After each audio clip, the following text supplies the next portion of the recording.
So what is the basic difference between a generally solving a differential equation and an IVP, initial value problem? What is the basic difference between these two? The basic difference between a generally solving a differential equation and initial value problems is that in this case you will leave the result at the general solution. Yes, general solution.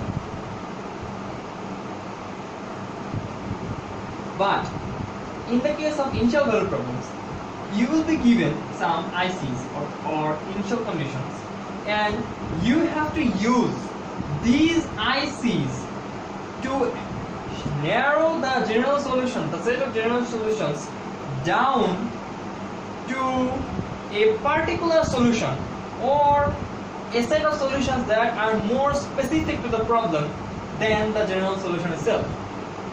So the main idea is to arrive at a particular solution in case of IVPs and arriving at the general solution in generally solving a differential equations. So IVPs are an extended form of generally solving a differential equation, in that we first have to solve and arrive at a general solution, and then we have to use the initial conditions to get a particular solution of, we have to pick out a particular solution from the set of general solutions that we get from generally solving the differential equation.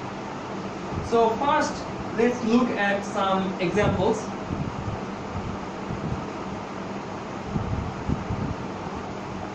Let's take, for example, the equation x dot is equal twice t, and the initial conditions are, so this is the differential equation and these are the initial conditions. So the initial conditions, let's say, are x at 1 is 1 and x dot at 1 is 2.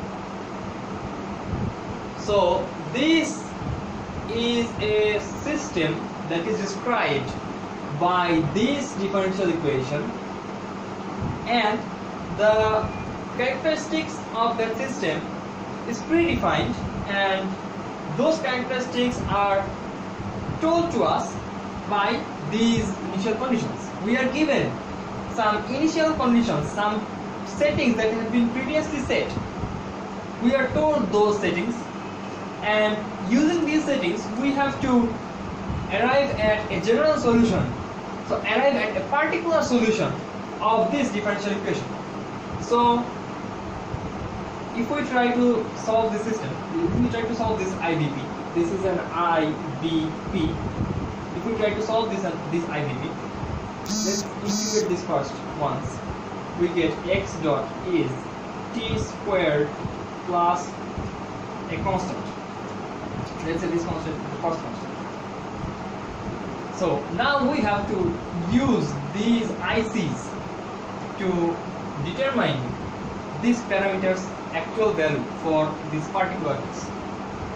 We have seen previously that this can have a lot of different values.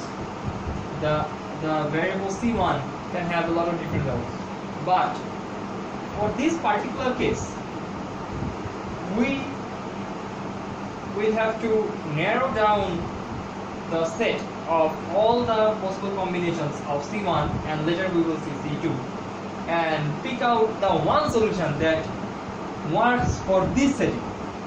So we have to determine the exact value of c1 which will work for this setting, and for that we have to use this initial condition. Why this one and not this one? Because in this initial condition there is a dot, and we are told that x dot at t equal 1 is 2. So we have to set t equal 1.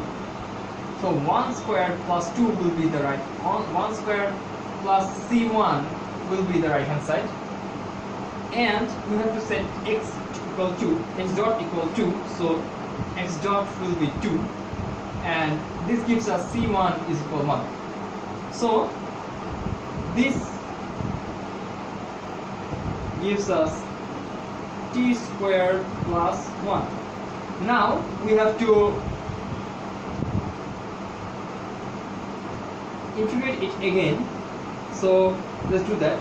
X is t cubed divided by 3 plus t plus c2, and now there is another parameter for us to determine, because if we leave this parameter like this, still somewhat general, we cannot pinpoint. There are infinite possibilities of this solution being true for this equation, but we cannot pinpoint which one will work for these settings. So we have to use these settings to determine the exact value of C2 which will work for our given condition. So in this case we have to use this initial condition, because now we are dealing with x and not x dot.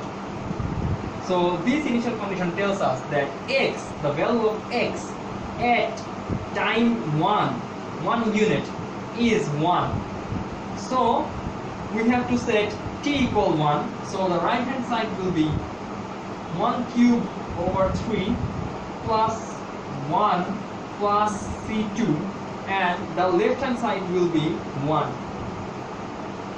So if we cancel out the 1s from each side, c2 becomes negative 1 over 3. So now if we plug this information in here, we get x is equal t cubed over 3 plus t minus 1 over 3. So previously we saw that the solution of this equation, the general solution, is x is equal to t cubed over 3 plus c1 times t plus c2, and we saw that a lot of different combinations of c1 and c2 work for satisfying this equation. In fact, an infinite numbers of variations can be available to us, because c1 and c2 can vary from negative infinity to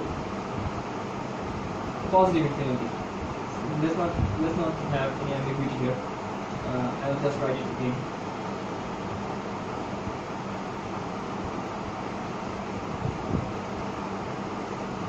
These C2 and C1, these can vary from negative infinity to positive infinity. They both can vary from there. So actually, an infinite number of solutions for this equation is available to us from the general solution. This is the general solution. But using the given conditions for this particular initial value problem, we have narrowed down that set of infinite number of solutions to one particular solution. This is the particular solution that will work for the given conditions. So let's say if this condition was not given, then how can I determine the particular solution of this equation?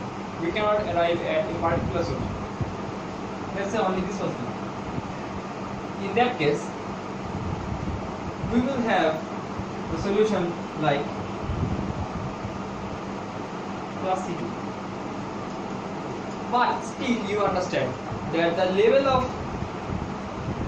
variety, the amount of variety between this equation and this equation is hugely different, because the number of combinations that we can get from here is infinity times infinity, but the number of differences from here we can get only infinity.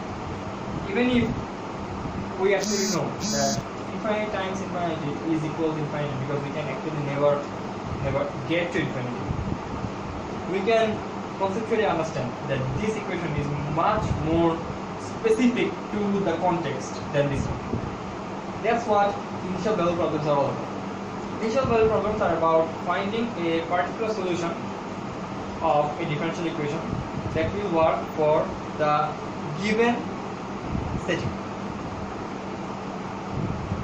So that's all for today.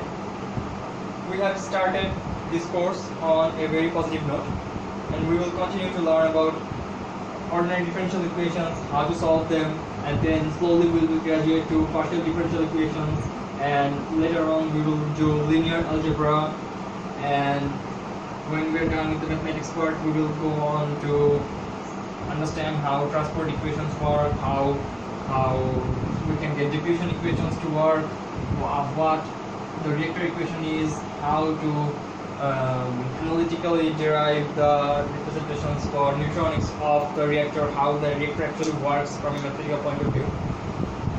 But we have to start slow. We have to take one step every day so that, let's say, in the span of a year we can get there. So please go download the materials from the website that I have given in the beginning and study the materials. And there is a problem given with the first lecture materials. Please solve that, and we will discuss about that problem in the second video.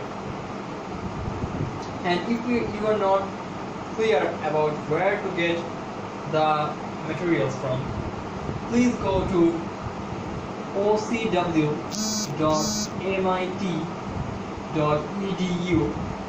Go here, then go to the mathematics section, navigate to the mathematics section, find the 18.03 courses.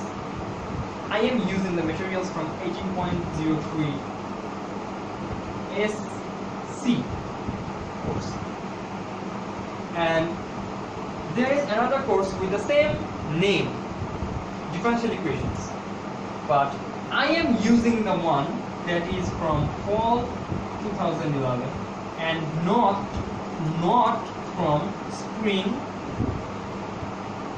2010. I am not using the materials from this, I am using the materials from this. So please go download the materials from this place. Read through the materials for the first lecture. There is a problem associated with the first lecture. Solve that, and we will discuss it in the second lecture. Thank you.